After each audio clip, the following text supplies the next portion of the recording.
Today we will start our biology class for 9C. Our topic is tissue. In previous class you know what is cell. Cell is the smallest structure and function unit of life. And this group of cell which have similar or different types of cell having common origin. Remember this term? Group of cell, whether the similar or different types, but having common origin and performing specific function. Remember this specific function, one fixed function is there. Okay, this is called tissue. This is the exact definition you have to learn and write. Now this is divided into, this is tissue is further divided into two: plant tissue and animal tissue. Plant tissue is further, this is the main depending upon the capacity to divide. According to capacity to divide, plant tissue divide into two: meristematic tissue and permanent tissue. Meristematic tissue which is dividing continuously, and when this meristematic tissue completely divided, then later on this meristematic tissue become permanent tissue. Okay, first of all I will discuss this only, meristematic tissue. Meristematic tissue, these are made up of dividing cell. This is the keyword, dividing cell, and the structure thin walled. Remember this, meristematic cell always dividing, thin wall, made of cellulose, and shape spherical or polygonal. And the structure of this cell having large prominent nucleus. Remember this, prominent nucleus means large nucleus which is visible, and cytoplasm dense, vacuole are but vacuole, either absent or very small in size. And this meristematic tissue are, the cells of meristematic tissues are closely packed with no intercellular space. Means this oval structure somewhat like this, but this is having no intercellular space. One cell, next cell, okay, no intercellular spaces. Prominent nucleus, remember this, large nucleus with a no dense cytoplasm and no vacuole or very small vacuoles. Now see the location of meristematic tissue. According to the location, meristematic tissue is of following type.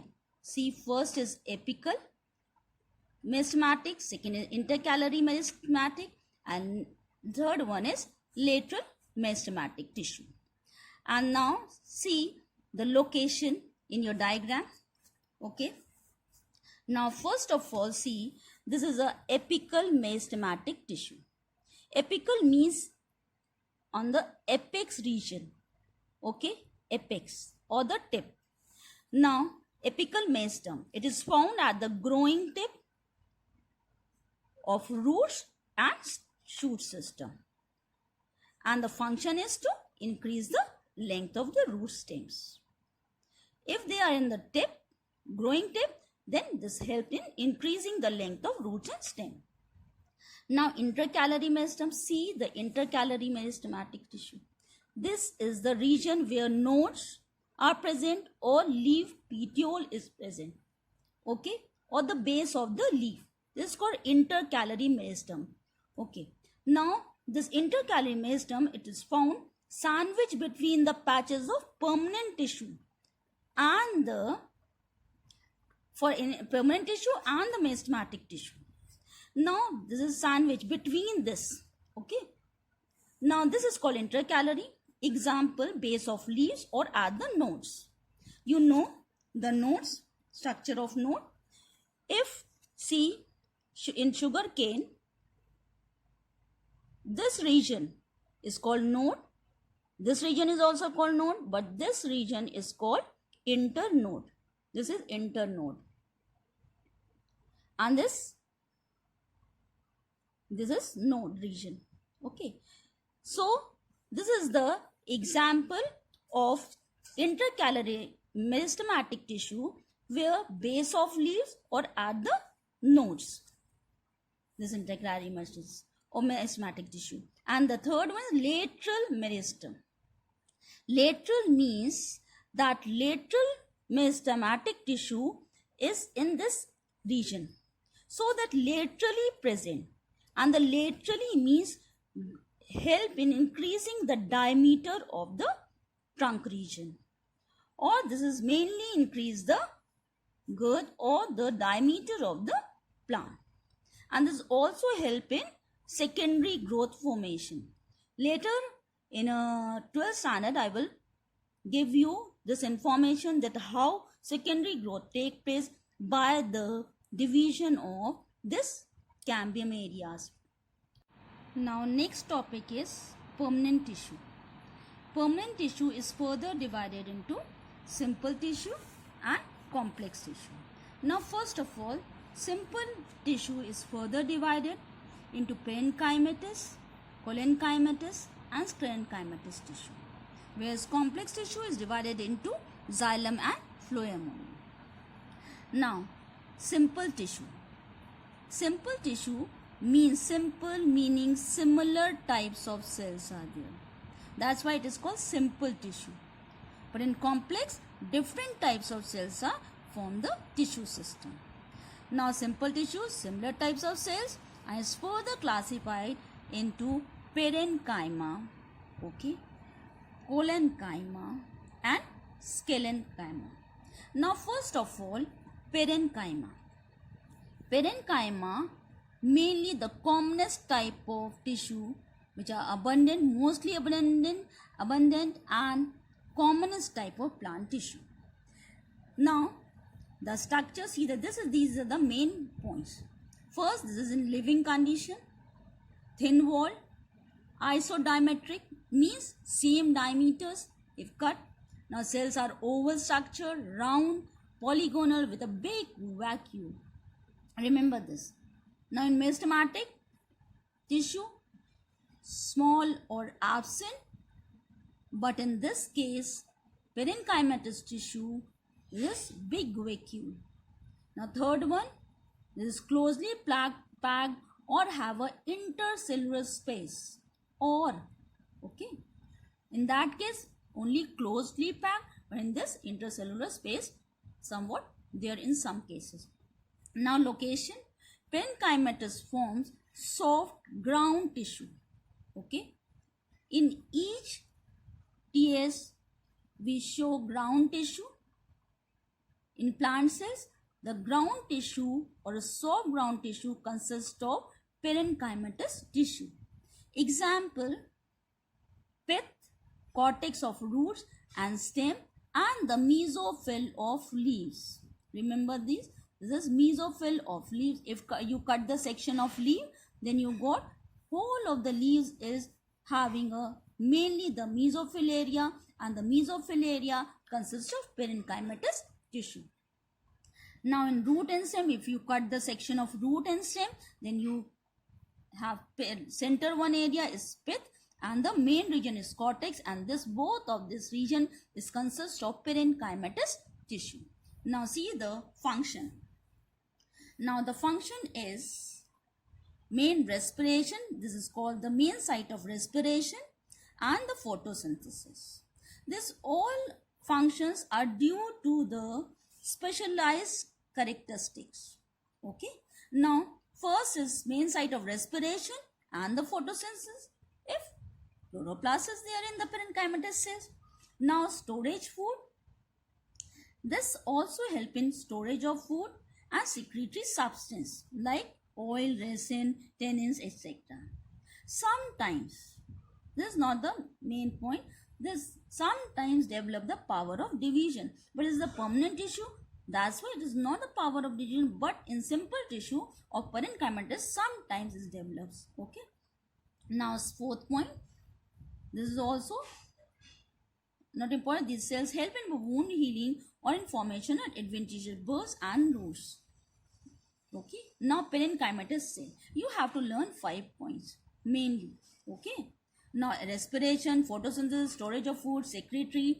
Okay, and now store water in succulent plants. Succulent plant means the plant which are in desert conditions. In aquatic plant, store air and help in buoyancy to plant. If aquatic plant, then store air and provide buoyancy or help in flotation. But in the desertic condition, this help in store water in the desert plant or xerophytic plants. Now last point, the 7th point, parenchyma cells of a xylem and phloem also help in conduction of water and food material. Now some specialized parenchyma tissue. This parenchyma tissue or the parenchymatous cells may be modified to perform some special function.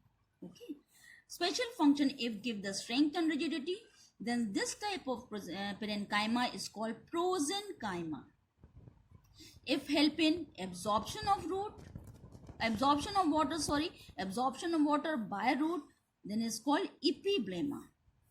If parenchyma having chloroplast for the photosynthesis, then its name is called chlorenchyma, not cholenchyma. See, chlor and R is there. Chlorenchyma, because of presence of chloroplast, name is chlorenchyma.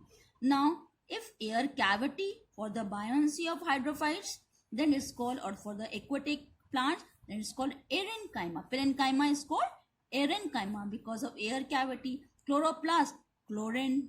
Okay. Now, ideoblast is for the storage of tannins, oils and crystals. Now, this is the simple tissue of parenchyma. Now, the second parenchyma is called collenchyma. And the collenchyma, see, the collenchyma, the structure is living same point. Okay, living elongated, but see the structure. These cells are elongated and the shape may be circular, oval or angular. Angular means angle, like benzene structure. Okay, and in this wall, some portions are thickened due to the deposition of cellulose. See this deposit, because of the deposition, what happened? Some deposition is there and the wall become thick by the cellulose deposition or by the pectin, and at the corners this become thicker in this only case. Now the intercellular space are inconsequential because thickenings are here, so this space are inconsequential or means unable to see. Now location, collenchyma is found below epidermis. First is cuticle, then epidermis, and then below this epidermis the collenchyma is present in the stem of dicot, and it is also found in petiole. See, this is called petiole. This is the stem region, this is petiole, and this is the leaf condition. Now in this petiole and the midrib, this is called midrib. Okay, collenchyma found below the epidermis in the stem of dicot, and second petiole and the petiole and the midrib of the leaves. Now the function of collenchyma, because of this deposition of cellulose, pectin, etc., because of this deposition, the function to provide mechanical strength, flexibility, and also allow growth. And if chloroplast is present, it performs photosynthesis.